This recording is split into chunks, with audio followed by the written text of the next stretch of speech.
ಈ ವಿಡಿಯೋದಲ್ಲಿ ನಾವು KEA ಪೋರ್ಟಲ್ನಲ್ಲಿ ಹೇಗೆ ನಮ್ಮ ಯೂಸರ್ ID ಮತ್ತು ಪಾಸ್ವರ್ಡನ್ನು ಕ್ರಿಯೇಟ್ ಮಾಡುವುದು ಎಂದು ತಿಳಿಯೋಣ ಬನ್ನಿ. ಮೊದಲು ನಾವು ಕ್ರೋಮ್ನಲ್ಲಿ KEA ಎಂದು ಸರ್ಚ್ ಮಾಡಿ ಈ ಪೋರ್ಟಲ್ಗೆ ಬರಬೇಕು. ಈ ಪೋರ್ಟಲಿನ ಡೈರೆಕ್ಟ್ ಲಿಂಕ್ ನಾನು ನನ್ನ ಡಿಸ್ಕ್ರಿಪ್ಷನ್ನಲ್ಲಿ ಕೊಟ್ಟಿರುತ್ತೇನೆ, ದಯಮಾಡಿ ಹೋಗಿ ಚೆಕ್ ಮಾಡಿ. ನಂತರ ಈ ಪೇಜ್ ಓಪನ್ ಆದ ನಂತರ ನಾವು ಇಲ್ಲಿ ರಿಜಿಸ್ಟರ್ ವಯಾ ಡಿಜಿಲಾಕರ್ ಮೇಲೆ ಕ್ಲಿಕ್ ಮಾಡಿ ನಮ್ಮ ಆಧಾರ್ ನಂಬರನ್ನು ನಾವು ಇಲ್ಲಿ ಅಪ್ಲೋಡ್ ಮಾಡಬೇಕು. ಆಧಾರ್ ನಂಬರ್ ಅಪ್ಲೋಡ್ ಮಾಡಿದ ನಂತರ ನಮ್ಮ ರಿಜಿಸ್ಟರ್ ಮೊಬೈಲ್ ನಂಬರ್ಗೆ ಒಂದು OTP ಬರುತ್ತದೆ. ಆಧಾರ್ ನಂಬರ್ ಎಂಟ್ರಿ ಮಾಡಿದ ನಂತರ ಕೆಳಗೆ ಕೊಟ್ಟಿರುವ ಕ್ಯಾಪ್ಚಾ ಕೋಡನ್ನು ಎಂಟ್ರಿ ಮಾಡಬೇಕು. ಆಧಾರ್ ನಂಬರ್ ಎಂಟರ್ ಮಾಡಿದ ನಂತರ ನಮ್ಮ ರಿಜಿಸ್ಟರ್ ಮೊಬೈಲ್ ನಂಬರ್ಗೆ ಒಂದು OTP ಬರುತ್ತದೆ. ಆ OTPಯನ್ನು ನಾವು ಇಲ್ಲಿ ಕ್ಲೀನಾಗಿ ಎಂಟ್ರಿ ಮಾಡಬೇಕು. ನೆನಪಿರಲಿ, ಇದು ಮಾಡುವಾಗ ಯಾವುದೇ ಕಾರಣಕ್ಕೂ ರಿಫ್ರೆಶ್ ಅನ್ನು ಕೊಡಬಾರದು. OTP ಎಂಟರ್ ಮಾಡಿದ ನಂತರ ನೆಕ್ಸ್ಟ್ ಪೇಜ್ ಈ ರೀತಿ ಓಪನ್ ಆಗುತ್ತದೆ.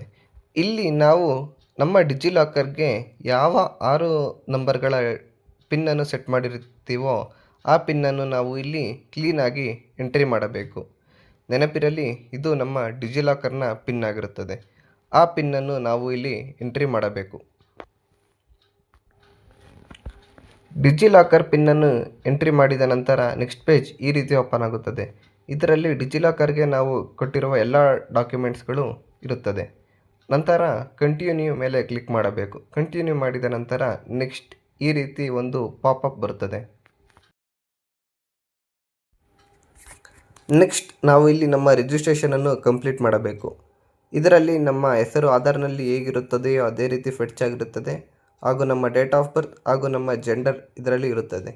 ನಂತರ ನಾವು ಇಲ್ಲಿ ಮೊಬೈಲ್ ನಂಬರನ್ನು ಎಂಟರ್ ಮಾಡಬೇಕು. ಆ ಮೊಬೈಲ್ ನಂಬರ್ಗೆ ನಮ್ಮ OTP ಹೋಗುತ್ತದೆ.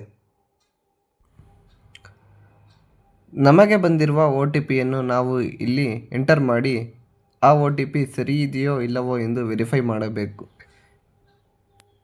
ವೆರಿಫೈ ಮಾಡಿದ ನಂತರ ನಾವು ಇಲ್ಲಿ ನಮ್ಮ ಯೂಸರ್ ನೇಮ್ ಮತ್ತು ಪಾಸ್ವರ್ಡನ್ನು ಎಂಟ್ರಿ ಮಾಡಬೇಕು. ಯೂಸರ್ ನೇಮ್ ಮತ್ತು ಪಾಸ್ವರ್ಡ್ ನಮಗೆ ನೆನಪಿರಬೇಕು. ನೆನಪಿರುವಂತಹ ಯೂಸರ್ ನೇಮ್ ಮತ್ತು ಪಾಸ್ವರ್ಡನ್ನು ನಾವು ಇಲ್ಲಿ ಎಂಟ್ರಿ ಮಾಡಬೇಕು.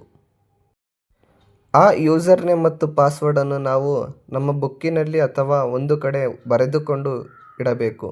ಏಕೆಂದರೆ ಈ ಯೂಸರ್ ನೇಮ್ ಮತ್ತು ಪಾಸ್ವರ್ಡ್ ನಮಗೆ ತುಂಬ ಮುಖ್ಯ. ಈಗ ನಿಮ್ಮ ರಿಜಿಸ್ಟ್ರೇಷನ್ ಕಂಪ್ಲೀಟ್ ಆಗಿದೆ. ಏನಾದರೂ ಡೌಟ್ಗಳು ಇದ್ದಲ್ಲಿ ದಯವಿಟ್ಟು ನನಗೆ ಕಮೆಂಟ್ ಮುಖಾಂತರ ತಿಳಿಸಿ.